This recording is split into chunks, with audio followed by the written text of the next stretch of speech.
Well, good afternoon, everyone. It's a tremendous pleasure today to introduce one of my favorite Army officers and heroes, Lieutenant General Ross Coffman. Ross and I have known each other for a long time, and he's one of those guys who I would do anything in the world for when I grow up. And I've grown up, so I want to do as much as I can for him now as he's coming to the end of an exceptional career. And not just because he's coming to the end, but because he's is at a point in his life where he's making a tremendous impact on people around the world. And he has graciously given us some of his time while he's still in uniform, despite the fact that he's in civilian clothes today. Ross continues to make a huge difference for our Army and the Department of Defense. He's the Deputy Commanding General of the Army Futures Command, which means he's one of those exceptionally smart, brilliant individuals who's able to look at things and understand multiplicity of effect. He's able to connect dots for us and lean into the future and see what do our future warriors need? What are the kinds of things now that we can plan for to set the conditions for those young men and women that we put in harm's way, the sons and daughters of our great nation. And so it is a tremendous honor and privilege to have you here today, General Coffman. It's nice to see you. How are you, sir? I am well, Chris. I am so excited for this. Discussions with you are always riveting, and I really am excited about the topic because counterproductive leadership affects us all. Okay, it's in the military, but it's in every company, business, corporation, that it's something that has to be dealt with. And so I'm so honored to be invited in this, and hopefully I'll be able to help you and others understand my perspective. Excellent, thank you. And before we do, as General Coffman has said, we're going to talk about counterproductive leadership. In some forms, it's just known as the bad boss. Others, you hear the term toxic leadership. We're just going to kind of act to see if we can, from our own personal experiences as leaders in the United States Army, and now time that I've had the opportunity for the last 6 years to be in the civilian sector, the private sector, to talk about some of the similarities and some of the things that are very different in the civilian community. But I think what would be more important to start with first is Ross was just telling me what he's been doing since the beginning of last month. This is a typical life of a soldier. Can you give us a rundown of what you've been up to, boss? Absolutely. So on the 7th of February, I went from Austin, Texas, and landed in Camp Pendleton, California. And this is part of a campaign of learning known as Project Convergence. So as you can imagine, in Army Futures Command, we see all kinds of new technology that can help people both on the civilian side as well as in the military. And the application of that technology is necessary for the women and men that have chosen to serve our great nation. So once a year, we pull together all the technology and everyone that we expect would fight together on the future battlefield. You're talking Army, Navy, Air Force, Marines, Space Force, our allies and partners. And we ensure that we can pass data, okay, at the bit level so that we can understand what the enemy is trying to do and move into a position of advantage to thwart that effort and protect our great women and men. So we spent a month out on the sea, and now 2 days ago, I just moved to Fort Irwin, California, where the National Training Center exists. It's the premier training center for armored formations, and it's arduous, it's tough, it's hot, it's rainy, it's wet, it's cold. And we put these technologies in our soldiers there so that they can learn how to synchronize offensive and defensive fires, how we can use robots both on the air and on the ground so that we will never again make contact with the enemy with a human first. We'll always have a robot that makes contact with the enemy so that then we can develop the situation. I am so fired up about this exercise and experiment, but at the end of the day, technology interests me, but people fascinate me. And I am just really glad to have the honor to do this for our women and men. And for our audience who don't know where Fort Irwin, California is, it's in the middle of the Mojave Desert.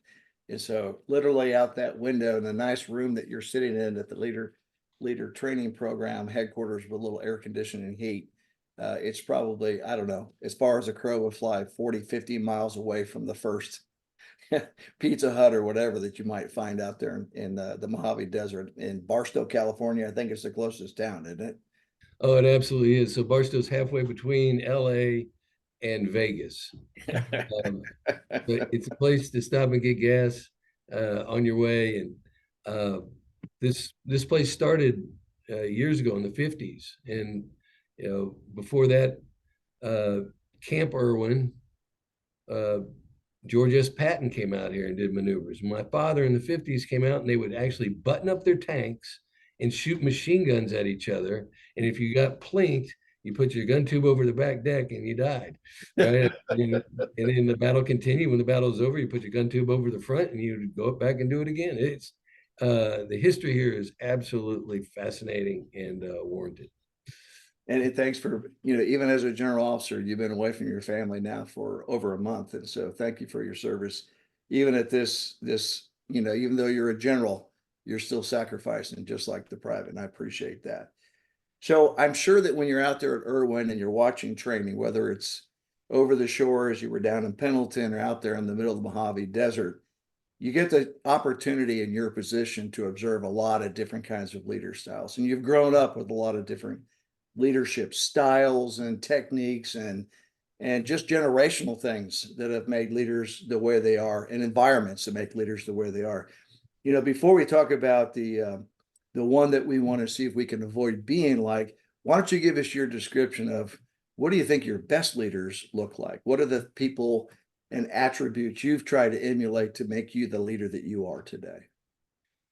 So the best people to lead our formations or lead a company or lead a franchise, wherever, love the people that work for them. If you just love your people, you put them above yourself, you put the mission above yourself, you put the business above yourself, you put everything above your own self-interest. And guess what?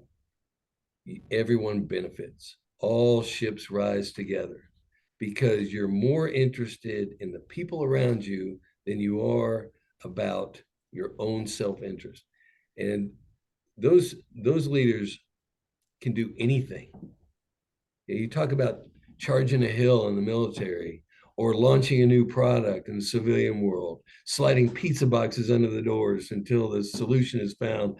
It's the leader that actually shows compassion and puts others in front of themselves that will ultimately be successful. So those are some examples of positive leadership. The other thing that I'd tell you, Chris, is we're given 2 ears and one mouth for a reason. So those that can ask questions, that are interested, that listen, that learn their people, love an organization. In the military, we have something and it's called understand, visualize, describe, direct, assess. And all too often, leaders will focus on the direct. Okay? But those great leaders spend the time to understand. They understand their people. They understand the strengths and weaknesses. They understand the mission. And they also, very importantly, understand what it's going to take to achieve success. So what are you actually asking your employees to do? What are you actually expecting from them? And understanding what that's going to take in hours and in effort before direction is key. So those are two examples, and I have 1,000 more, whether it's empathetic. I can give examples of real life empathy that's been applied to me and other things, but I'll pause there. No, and I get more interested in what you think than what I think. So now I'm sure that the audience thinks that if I'm going to say, so what is your definition of the leader that you don't admire? And it could be simply the opposite of everything you just said. But I'm betting it's a bit more complicated than that by your definition. So how would you respond to that, sir? Okay, so what I would say, Chris, is it's all about behavior, right? So does the audio match the video? It's easy to talk about what a great positive leader you are, but people are evaluating you on your behavior. So Yeah. are you self-serving? Are you erratic? Do you exhibit abusive behavior? Yeah. Are you corrupt? Do you not have a firm moral stand on your ethics and how you behave? And then there's the incompetence, right? So if you are in any way abusive, self-serving, erratic, you're incompetent at your job or corrupt, I think that's when you really start down a slippery slope to counterproductive or some cases toxicity uh, throughout the organization. And you can see that every day. You can see it in the military, you can see it in the civilian world. And I would I evaluate that of what's being said at the dinner table, right? So when you're with your family and around this dinner table, and they say, and your name comes up, are they saying you're abusive, erratic? You're only in it for yourself, and or you're corrupt. So it's there's a million uh, examples, but I kind of group these folks into categories that exhibit these behaviors, and I call it the guy, right? So that who's who's the guy? Well, this guy is results at all cost guy. Yep. That was it. I'm going to put the mission above my people to the extent that I'm going to burn them out. I need the TPS report on my desk by Monday, so I'm working through the weekend. It's the results at all costs, and the human capital gets burned up, but it's just about that. Or it's the let's talk about me guy. So the organization, the company, the section, they're just crushing themselves, and they believe in the core mission of the company, and they're working and they're working, and they never get credit. It's Yep. all this counterproductive leader exhibits behavior. It's like, let's talk about me. I mean, I think Toby Keith wrote a song about it. And so these are counterproductive. Then you have the no feedback guy. So you're just crushing yourself and you don't know where you stand. You don't know whether it was good, if it was bad. There's just no communication. And if you're working for the no feedback person, well, you don't know.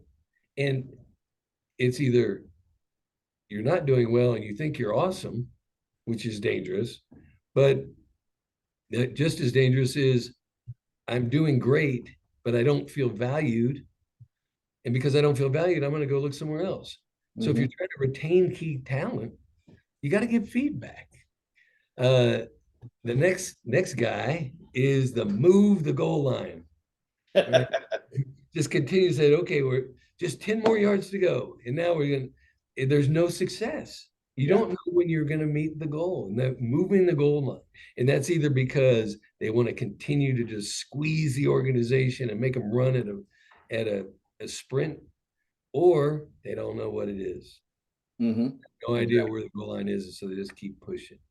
My belief is that great organizations, right, great companies, great districts, they operate at about the 80% level. And if you can operate at the 80% level, when you need that extra 20, you got it in the tank. Yeah. But if you continue to move the goal line, then you're running at 100% at all times. And when you really need that energy from your organization, it's not there. They can't give you anymore. And so then tasks start falling off. The next counterproductive leadership guy is I'll know it when I see it. That guy, right? He gives broad guidance. The team goes and crushes themselves on products. They produce something exactly what they think their boss or commander wants. And he shows up and says, "No, that's not it. Bring it back to me when it's brilliant," or other little sayings that just are hurtful because they don't take the time to articulate and specify their expectations. And then the last guy I'll talk about is the you got to earn my trust guy, right? I'm waiting for you to earn my trust because I hired you. You went through the interview process. I onboarded you. I gave you, a spot in my company, and I don't trust you. Like that's ludicrous to me. Like if you don't trust him, then get rid of him. Uh, so I think that the mantra one should follow is, You don't have to earn my trust. I give it to you freely until you give me reason not to. Right. But I'm going to earn your trust every day. And I'm going to wake up and I'm going to show you that I put you in your organizational needs above my own. Um, some something about trust that always uh, just fascinates me is trust is not learned. Right? We think that trust is learned. No, mistrust is learned. Because when you're born and you're however old, you're a young child, and you're there sitting with an ice cream cone, and someone comes and takes it from you, you never saw it coming. You trusted that this was mine, and I trust that I am safe here. But then someone does something to take that away from you. So now I have to eat my ice cream cone, guard myself, right? I had to protect myself because I never knew that was possible. And each one of our employees, okay, each one of our employees brings their own baggage. They've developed mistrust by behavior that you can't imagine, right? You don't know because they didn't bring that to the organization uh, because of you. They brought it because of everyone else. So this concept of trust, I think, and the reason why I bring it up last, is the bedrock of leadership. And if your subordinates don't trust you, if your seniors don't trust you, if your peers don't trust you, you will never be effective. Okay. That's a lot to unpack. Uh, and I think I agree with you. I don't think, I know I agree that trust probably permeates every single one of those guys. That the trust factor is taken away in some form or fashion. So based on what you just said, and I try to keep up with my notes here as much as I could, let's look at three factors that I think are inherent to most of your guys' example. You mentioned competence or incompetence. You alluded to insecurity, which is sometimes an indicator of incompetence. And the guy who doesn't know it until he sees it because he's not exactly competent and he's too insecure to be vulnerable to talk about it. And then, of course, the underlying foundation of all things within a team is trust and how you establish that trust. So let's start with trust, since that's probably most emotional and passionate piece of leadership. What are the techniques that you have developed? What are your little theatrics, your little things that you've created as a leader to somehow demonstrate an example where people can say, wow, okay, he did that, therefore he's earning my trust. He's my trust is growing in his attempt today. Just that little tiny thing he did that got me to go, wow, I really like working for this person. I enjoy coming to work and I want to stay here as long as they love me. What are some of your I don't want to say tricks, but some of the little things you pull out of your bag when you've got people around that may not be completely on board yet? And so first is a little bit of self-deprecation, right? So when someone makes a mistake, and they're coming, right? I mean, there's mistakes made every day. Uh, owning that and saying, "Hey, I got it. This didn't go the way we wanted it." Um, I've done that 100 times, and I've made mistakes just like this. So let me tell you how I dealt with them, and then what I'd like you to do is go and think about it, because there's no easy answer here. Go and think about it, and then come back to me, and let's figure out the way ahead together. So you received bad news. You didn't overreact. Right. You said that everyone makes mistakes and that you value their opinion on the solution. So I think that's one way to do it. The other thing that I've said to people that work for me is, I'm going to break trust with you. It's gonna happen. And they always look at me kind of funny. And I said, okay, we'll give you an example. I said that everyone has been working so hard that on Friday, we're all going to go down to minimum manning, or everyone's going to have a day off because I value you and I know that's important. But all of a sudden on Wednesday, my largest client calls and says, I've got this multi-million-dollar deal I want to give you, but I need it by Friday night Mhm. so we can turn this. And you say, oh, I told everybody they had a Friday off. And you have to talk to them and say, listen, I know this happened. The situation's changed. I understand that I broke trust with you. And you probably made plans based on this, but I'm going to make it up to you. And this is how. Telling them up front that you're going to break trust and giving an example such as that resonates because when you do that, you're admitting that you set a standard that you could not follow and you're going to make it up to them. And everyone should understand that. So those are a couple things that I like to talk about when I talk about trust and building it. But I guess more important to me sometimes is just learning about them. You know, all too often people see themselves as inanimate objects that are just given tasks and nobody knows who I am, what motivates me, what's going on in my life. Uh, so you can build trust by being a good human, right? Like, oh, this is another human being. Let me learn about them. Because when you are going to give them a task, when you really need them, or they're in crisis, they know that you understand and that you're going to take the time to let them deal with that crisis and then come back with dignity. And so those are a few things I would say that I have seen in my years of experience. Okay. Well, one of my experiential developmental things that happened to me was getting to be more self-aware.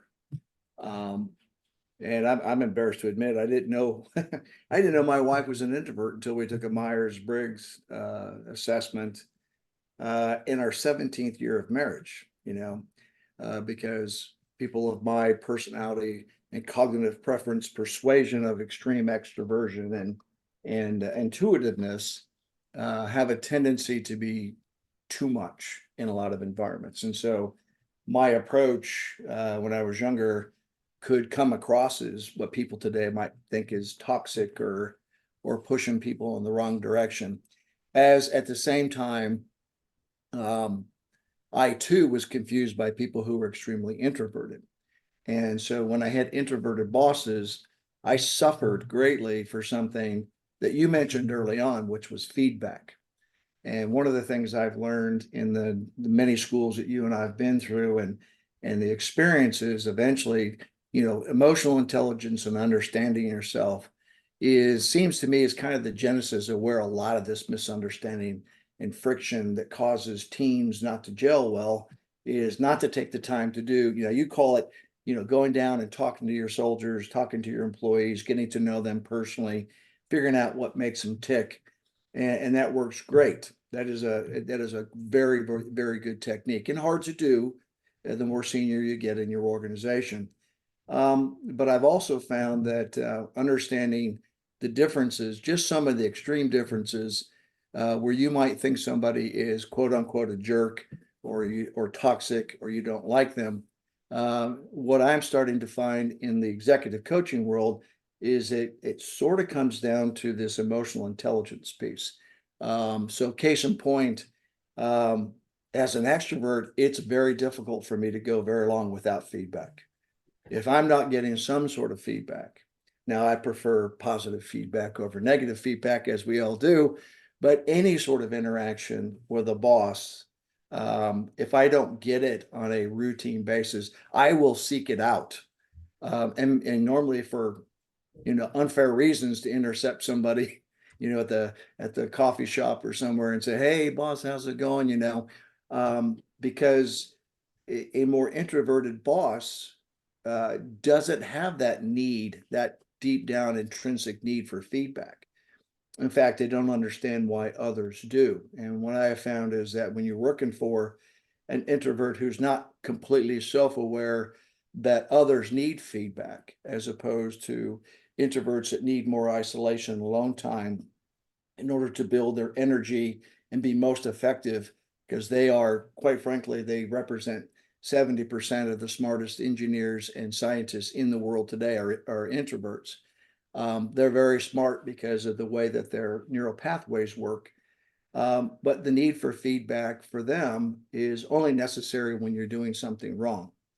And as you and I both know, as extroverts, if we're sitting around waiting for somebody to tell us something's wrong, we're probably stressed the whole time, waiting for the inevitable phone call that says, General Coffman, your Army career is over with. This is your last assignment. Good luck in civilian life, which is kind of how we lived in the Army. You're waiting for the call because you're working at the discretion of the department. So I wonder how much in your experience, and I'm making assumptions about your personality because I've never assessed you. I think you're probably a bit more introverted than I am. How do you play into, at this point in your career, do you use emotional intelligence? Do you talk to your subordinates about that? Do you provide mentorship to try to get people to understand those, at least those two differences in the emotional quotient? Yeah, so what I always try to do is understand them at the core. Like what motivates, it's 360. What motivates your boss? What uh, provides your boss frustration? What motivates your subordinates? What provides them motivation? And what motivates your peers? And this whole introvert extrovert discussion is fascinating because you're right. People need different levels of feedback. Introverts in general don't clamor for feedback, but they're always grateful when they get it. Mhm. Yeah. Extroverts, just have this burning desire to be told, "Hey, how am I doing?" It's like the extroverts are Irish setters. Yeah. Response like looking for constant feedback. So what I try to do is learn the person. It's called the situational leadership theory. And Mhm. that situational leadership theory I know you're familiar with is you apply a different leadership technique to that person based on who they are. Yep. And conversely, if you have an introvert boss, I had one when I thought he hated me. Yeah. I thought he believed I was the worst leader in the organization, that I was his worst commander. And it turns out he handed an evaluation to me. And I looked at it and I honestly said, I think you gave me someone else's report. Now, what are you talking about? You've been doing a great job. I was like, oh, I had no idea. I thought Yeah. this was the last stop. So you have to manage your own expectations, but you also have to ask leading questions, right? Down and up. Hey, are you getting everything you need from me? Sounds a lot better than, hey, how am I doing? Yeah. Yeah. Yeah. Yeah. Would it be possible for me to set up a time so I can give you my assessment of myself? Mhm.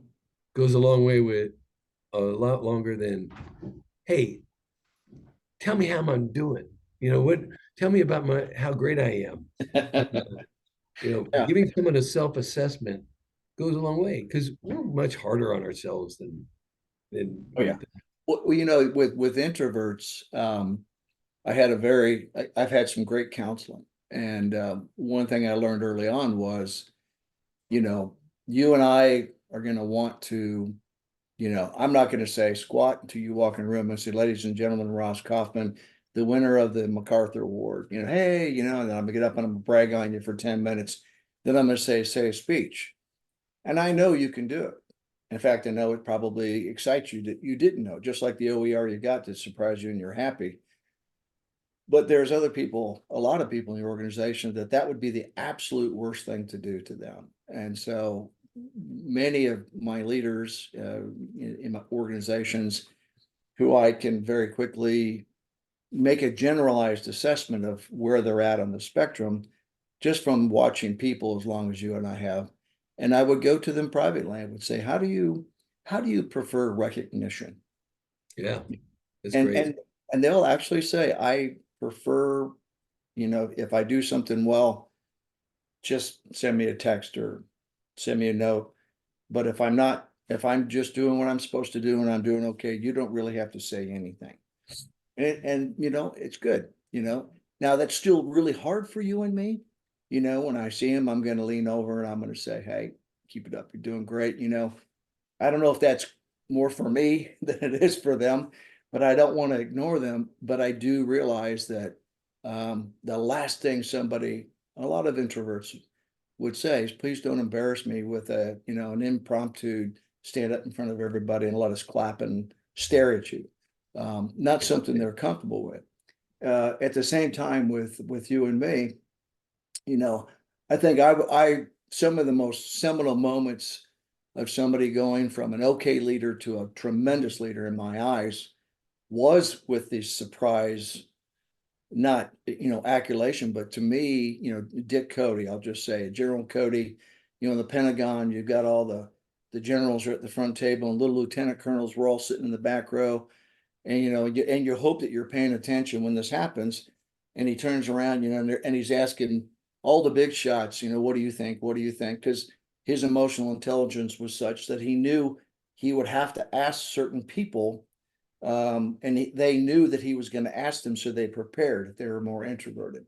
And he would kind of tamp down the extroverts from controlling the meeting and setting the agenda by being overly excited talking. But he would immediately turn and go to, I don't want to say the little people because it was me, but for all the back row guys who hopefully are paying attention, and he'd say, Ross, what do you think? And to me, that was just the fact that he knew my name, but to ask me what I thought was huge for me, and it did a number of things for me. First, his stock went up high with me, that he was interested in my opinion. And then, his stock went up because he knew who I was. And third was, I'll tell you what, from that point on, I leaned into every briefing as if I had to brief at the end what I thought. And he did something in terms of upping my personal game to do better research and better prepare for those meetings, and then pay attention the whole time for those long, laborious meetings in the Pentagon. But that little simple act to know who your extroverts were to empower and your introverts were to set the conditions to get their brilliance by asking them, because if he said, are there anybody else want to say anything, many times they won't. They'll wait till after the meeting to tell you something brilliant. The in the counterproductive leader would say, your opinion is neither requested nor appreciated. Well, that was what I was going to ask you. So, since we're talking about the bad boss, what is it they call it in the Army now? They've strayed away from toxic leadership to Counterproductive. Counterproductive, as opposed to a productive leader. So we have a counterproductive leader. Give us your best counterproductive leader war story. You got one? Is there one you can zero in on? I got a great, and my battle buddy saved my life. Okay. So we had a leader who was very, very challenging to work for, and decided that we were going to have a new meeting because we needed another meeting. And we had this meeting, and it's about an hour and a half long, and it's just slide after slide, and it's staff officers briefing personnel or maintenance or whatever they were briefing, and it was a long one, and it was information that we already had, right? It was already aggregated. It was just going over it again and again.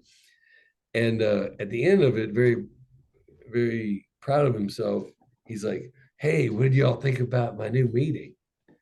And I opened my mouth. As the sound started to move up my throat, my battle buddy next to me said, well, I think this was a complete waste of time. And I didn't say anything. And the explosion could have been heard for 14 counties of, how you don't know what you're talking about. It's because your unit's all screwed up. It's this and that. And I always say, if you know exactly what you want, don't ask anybody's opinion. Yeah. because Yeah. the chances of them giving you the same opinion that you want are almost zero. Yeah. Uh, Yeah. and so, but it proved that, you know, you could never speak your mind. Yeah. And, and that's a dangerous place to be in. Yeah. When you cannot give your opinion, even when you see things going south, it's a dangerous place. That's dangerous for the Army, especially the joint services, you know, businesses. If you cannot speak your mind, because what happens? There's always some cynic in the background, and that cynic goes, "I can't believe we're doing this. This is the dumbest thing I've ever heard of. We're really going to fail here," and they keep it to themselves Yep. because they can't tell anyone for risk of being shot straight in the face.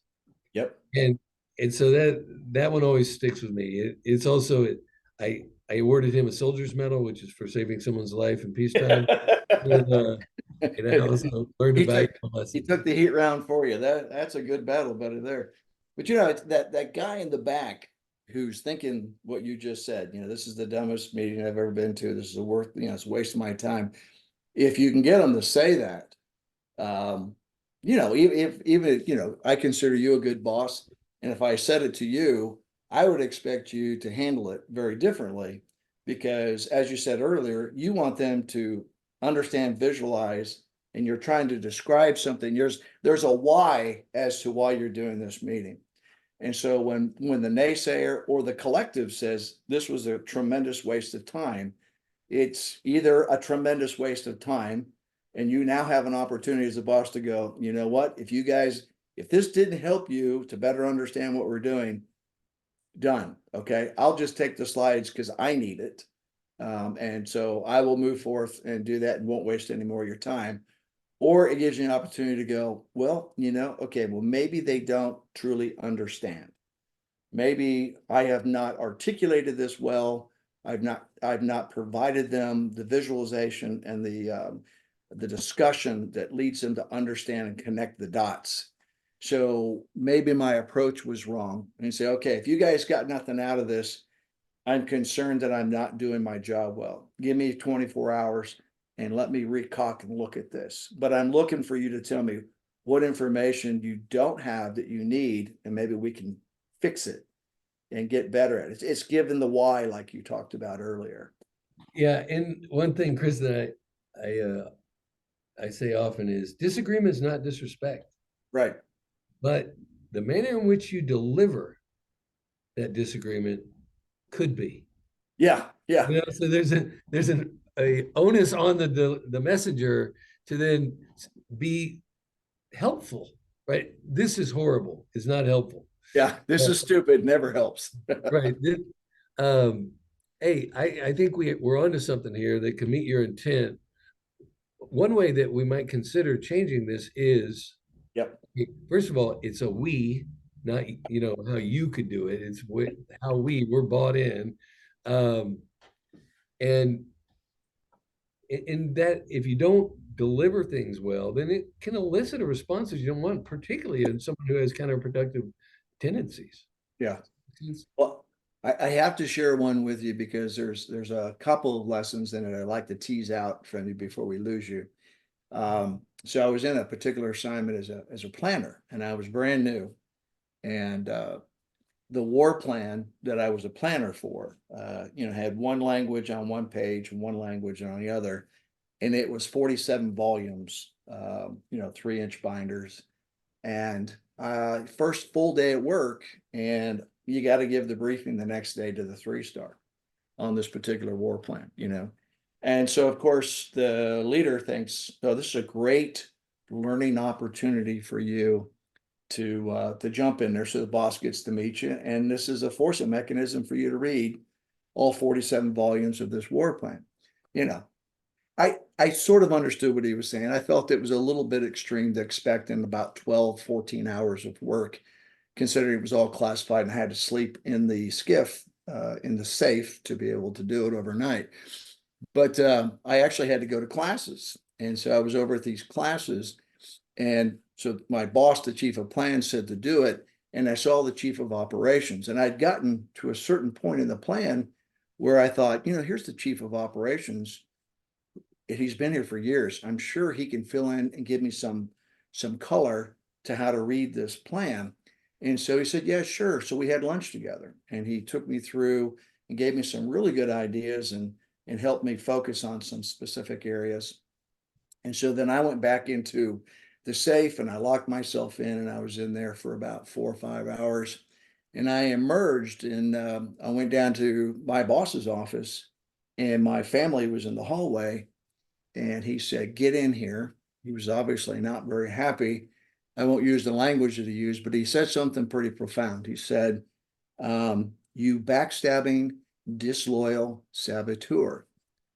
And, I've known this guy for all of 48 hours. And I'm like, sure, what did I do? He says, I can't believe you went to so-and-so and tried to get them to do your homework for you. And I was sure I was just trying to get some, operational color to it. No, absolutely not. I don't want you to do that. Don't ever go to him again. This is the last time I'm ever going to tell you this. So you're this close to getting fired. Get out of my office. Now, of course, my daughter and my wife heard every word of that. And so I had to go out and explain to them I wasn't coming home. I'm going back to the safe, because it motivated me in a very negative way, but it motivated me. So I spent the night in the safe, and I read every single line and memorized the slides, and fell asleep against his door at about 4 o'clock in the morning, because I wanted to make sure I caught him before he went to PT or physical training. And when he came in, he kicked me and said, what are you doing here? And I said, I'm here to give you that briefing that you directed, the prep, before I give the 9 o'clock brief to the 3-star. He goes, so you think you know this plan? And went in and I laid it out for him. And he said, okay, well, obviously you're a good planner. You got it. So you got the briefing. And I did the briefing. Now, he never said anything to me about how well it went. But what I learned later was the other colonel was his nemesis. And when they had gone to a meeting while I was down there reading, he had said in front of the chief of staff, you need to get control of your majors, because they're coming down to operations because they don't understand your war plans, and I'm having to mentor them. Okay. And so what I thought was a good idea, to seek out multiple mentorship from other senior leaders, to him, it was that lack of, it was the insecurity, and it was emotional, and it was something of a relationship I didn't know. But I've never to this day forgotten, when somebody would say, oh, that's the most toxic person I've ever met. And I say, well, have you ever been called a backstabbing, disloyal saboteur in front of your 8-year-old daughter and your wife before? And they say, no. So, well, you haven't seen nothing yet. So hang on to your boots. Well, just as bad as the other guy, right? Yeah. So you got a twofer. Yeah, it was all around me, and the 3-star wasn't any better. So they all had this. Sometimes in the Army, you take a job that you, at the time when you get it, you go, oh, I must not be doing well. But when you take the job, you realize every job is developmental. Every job is leading you down a path that you can't choose, nor do you understand the power of getting that job. Some people get a job that they don't truly want, and they sit around and they dwell on it. And then they want to take everybody down with them. And that's how it felt in that particular command, because it wasn't an elite unit. It was just an average unit. So what you want to explore, like, okay, you're in a situation, you got one of these leaders, Yep. deal with it. And what if, my God, what if someone gives you an indication that you're one of these leaders? Yeah. Right? Yeah. Like, so you get feedback that you're exhibiting counterproductive leadership traits, and that your mother would be ashamed. And or if you're in the situation that you've got the Grinch, and you're that poor little dog with a horn stuck to its head, how do you deal with it? So you want to pull that thread? Sure. Let's pull that thread. I've got one right off based on, you were doing it earlier, which is, somebody has come along and helped you say things in a better, less confrontational way. I think the first one I'll throw out was, I had a very good first sergeant come up to me and said, sir, every time you ask the team what they think is about something, you precede it with what you think. So he would say, maybe when you come in there, you don't go, guys, I think this is a great idea. It's a brilliant moment for me to have this idea. What do you think? He said, you're never going to get anything but what you think. He goes, come in and say, here's the situation. I'm at a crossroads and make a decision. Ross, what do you think? Kevin, what do you think? Mark, what do you think? And then guess what? There might be a better idea than yours when that happens, or you can blend it with yours and then say, I appreciate the input. Brilliant ideas, guys. Let's try this. What do you guys think? Yeah, that's So good. that was great. But as a extrovert, and probably much more toxic when I was junior, I didn't really care what they thought. I was the brilliant leader. I was the, the hero leader that was going to say, follow me. And they're all just going to come because I was in charge. So I grew out of it, hopefully. What about you? Well, so on that, um, if you know exactly what you want, like I said earlier, if you know exactly what you want, don't ask anybody's opinion. Yeah. Because these leaders, they think that they're gonna tease it out. Like, okay, well, what I'm gonna do is I'm gonna ask everyone's opinion, and I'm gonna be able to string together all those answers, and it's gonna be my exact course of action. And then it comes back to them, and they're like, "No, the heck with that. We're doing this." Like, well, then why'd you ask? Like, if you weren't gonna choose anyone's opinion, if you already knew, then don't ask. Yeah. So there's that. Um, so I think there's a perception and reality discussion here too. Like, you could be a genuinely good person, and you've done one or two things that has caused a perception that you don't care about people or that you're all in it for yourself. And but that becomes reality. Mhm. Right? That becomes the situation that you have to deal with. And changing perception is really, really hard. So if you've been told that you're exhibiting these behaviors, you got a lot of work to do. And I'll give you an example. Um, when I took my battalion, so as a battalion commander, they had a really hard deployment. It was we lost a lot of soldiers. Um, the unit was strung out, and then they came back, and before they went on block leave, they said, "Hey, Coffman, you're going to take command," and then everybody left, and so you're dealing with a culture, right? And this culture, you inherit the culture in the organization, and changing culture is really hard. So the culture that I had inherited, there were 7 subordinate units. 5 of them felt like they were not part of the team. Yeah. So you had engineers that felt like they were not part of the team. The headquarters felt like it wasn't part of the team. The infantry felt like it wasn't part of the team. And the supporters felt like they weren't part of the team. It was all about the 2 tank companies. And I'm like, how the heck are we going to get this culture right? So I looked at the symbol of the unit, and it was an elephant. And everything became about the elephant. Didn't matter what you're doing, whatever. So we had a stuffed elephant that we would push on a tank when we did unit runs, and and I thought it was great, and I loved it. Well, the elephant's name was Stump, and no one really knew what Stump stood for. But the mortar platoon had always been responsible for taking care of this mascot. And so they named it, and they convinced everyone that that was his name. And the Stump stood for Stupid Tankers Under Mortar Protection. And, right? So now I had the lieutenants pushing Stump in this tank, and the mortar platoon sergeant comes up and he's visibly angry. Like, that's our responsibility.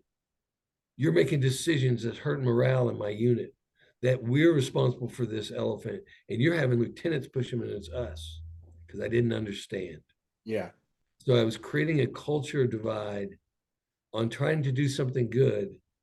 And after that, you're absolutely right. Mortars, you have it. And we went forward. And so we all make these mistakes. And this is just an example of a thing that I didn't understand the culture, and I was making decisions to fix it. But we always need to take the time to ask the question. Yeah. Yeah, and that's probably a really good place to kind of end it. Is that, I think for any leader who's watching this at any echelon, it doesn't matter, you know, when you look at the faces of the people who are standing out there that are dependent upon you, whether it's your job or in our case, in some combat scenarios, you can see in the eyes of the people out there who have an opinion. You can see in the eyes of people out there who are leaning the direction that you're talking, and those who are quite not quite there. You get that feel.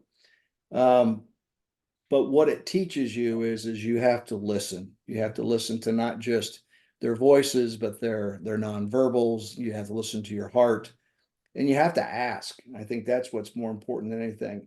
Understanding when to ask is critical. I learned very early on, when you talk about things that don't work, is don't go down the hallway and surprise somebody and sit down next to them and say, "How was your weekend?"